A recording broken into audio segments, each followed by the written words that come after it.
Hola, Dios te bendiga. En el video anterior hablábamos acerca de dos formas básicas en las cuales Dios quiere hablar a tu vida. Primero es la palabra escrita y segundo es a través de su Espíritu Santo. Pero aún así decía en el video anterior, a veces nos dudamos y decimos, ¿cómo reconocer su voz? Hay una historia muy interesante en 1 Samuel capítulo 3, versículos 1 al 10.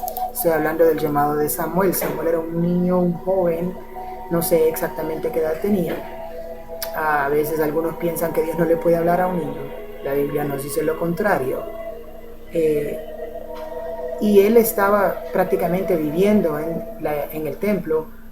Su madre lo había dedicado a Dios y lo había entregado para el servicio en el templo y él ahí vivía prácticamente. En el tiempo que Dios le habló y llamó a Samuel, el contexto social, espiritual sobre todo, era duro. Dice el capítulo 3 que escaseaba la palabra, ya sea por el pecado, por la falta de búsqueda de Dios o por la falta de hombres dispuestos a hacer su voluntad. La palabra escaseaba. Espero que eso no esté pasando en tu iglesia o en tu vida.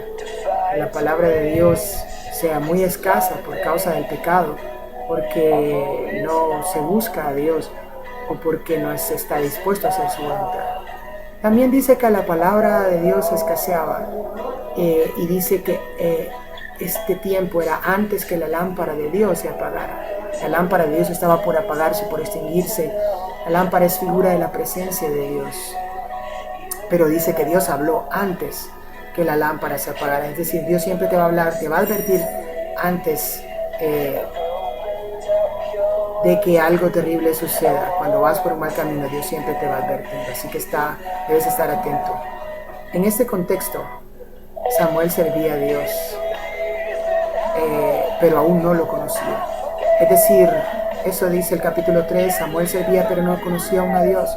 No poseía todavía ese conocimiento íntimo y personal que le permitiera reconocer de manera instantánea la voz de Dios. Cuando Dios le habla, le dice Samuel, Samuel, Samuel no reconoció aún la voz de Dios, porque aún no tenía ese conocimiento íntimo personal. Cuando nosotros llegamos a desarrollar ese conocimiento íntimo y personal, Dios nos habla y no tenemos duda. Así que necesitas ese encuentro y ese conocimiento de Dios tan diario, tan personal, tan íntimo. Por eso es que hay hombres de Dios que dicen, Dios me habló y yo le contesté. Y uno dice, wow, ¿cómo le hará? Pues él ha desarrollado, tiene ese conocimiento personal de Dios que tú y yo también necesitamos. Por eso a veces Dios no sabe y nos quedamos como Samuel, ¿no? ¿Quién me habla? ¿Quién es? Ahora, la actitud de Samuel fue importante. Él estuvo dispuesto, él dijo, ya le había instruido el sacerdote Elí a que respondiera, heme aquí. Hineni es la palabra en hebreo. Es una palabra que significa, aquí estoy, Señor, me rindo completamente aquí. Eso es lo que implica. Entonces, para poder escuchar la voz de Dios necesitas una actitud de disposición.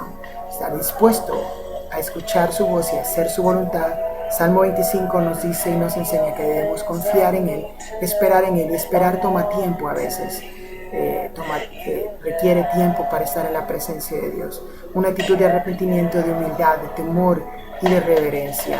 Pero promete San Juan 25 que ninguno de los que esperan en Dios será confundido, porque Él te va a encaminar, Él te va a guiar, Él te va a mostrar. A San Juan capítulo 10 y versículos 1 al 10 nos habla, Jesús dice que Él es el buen pastor y que sus ovejas reconocen su voz.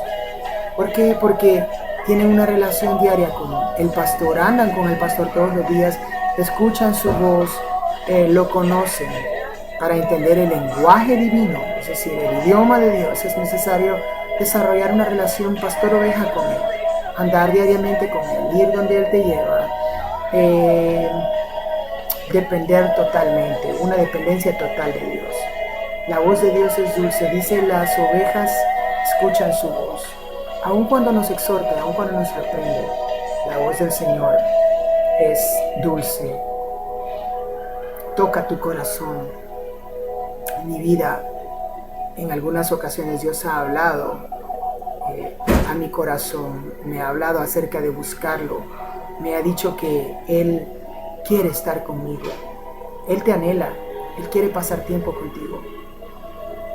Él te busca. Él no quiere que te vayas de su presencia. Dice un versículo de Eclesiastés: no te apresures a irte de la presencia de Dios.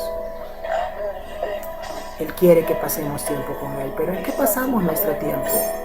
Solo es a través de pasar tiempo con Él que nosotros, con su presencia, con su palabra, que nosotros aprendemos a entender, a discernir, a reconocer su voz. Pero nosotros muchas veces pasamos el tiempo viendo videos en YouTube, que a veces me edifican, en redes sociales, Facebook, Twitter, jugando fútbol con el novio, con la novia, 2-3 horas al día. ¿Cuánto tiempo pasas con Dios? Él te llama a su presencia hoy. Él quiere hablar a tu corazón hoy a través de su palabra y de su espíritu. Dios te bendiga.